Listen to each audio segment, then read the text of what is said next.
Oui, monsieur le maire, mes chers collègues, en ce qui me concerne, moi j'aurais voulu revenir sur l'implication du Conseil général des Hauts-de-Seine sur ce projet parce qu'un certain nombre d'entre vous l'ont mis en cause ce soir et je rappelle à monsieur Cohen que je suis également vice-présidente du Conseil général.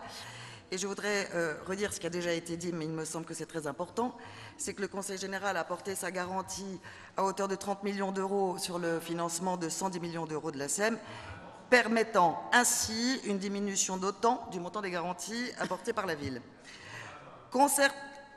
Pardon ? Concernant l'implantation d'un ensemble dédié à la musique par le Conseil général sur la Pointe-Aval, afin de répondre à la politique culturelle souhaitée par le département, je vous rappelle que les réflexions sont engagées par le département depuis bientôt presque 2 ans, avec de nombreux partenaires, dont bien évidemment la ville de Boulogne-Billancourt, mais également des professionnels du monde de la musique, tant en France qu'à l'étranger.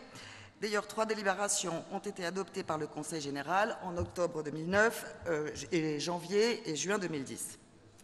Le président du Conseil général, Patrick Devedjian, lors de son discours inaugural du 31 mars dernier, c'était il n'y a quand même pas si longtemps, a réaffirmé sa volonté de voir l'équipement musical créé sur l'île Seguin. Je cite : « J'ai voulu marier l'économie à la culture pour tous, parce que la seconde humanise la première et la légitime en même temps.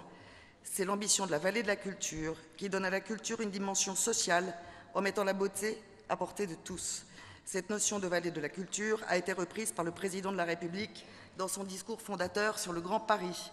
Le Grand Paris, projet ambitieux, projet exaltant pour nous, élus franciliens, mais qui ne peut se résumer à des infrastructures de transport. Le Grand Paris ne trouvera toute sa dimension que par la culture. Et dans ce cadre, notre département a la chance de pouvoir jouer un rôle moteur avec, en particulier, notre projet de construction sur l'île Seguin d'un véritable ensemble musical intégré, comme il n'en existe que de rares exemples en Europe, à Berlin, à Valence, à Londres et bientôt à Hambourg.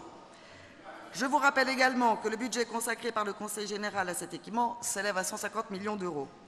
Autant d'éléments qui me permettent de vous confirmer que le Conseil général a prévu de soumettre au vote le projet de lancement du partenariat public-privé en octobre 2011.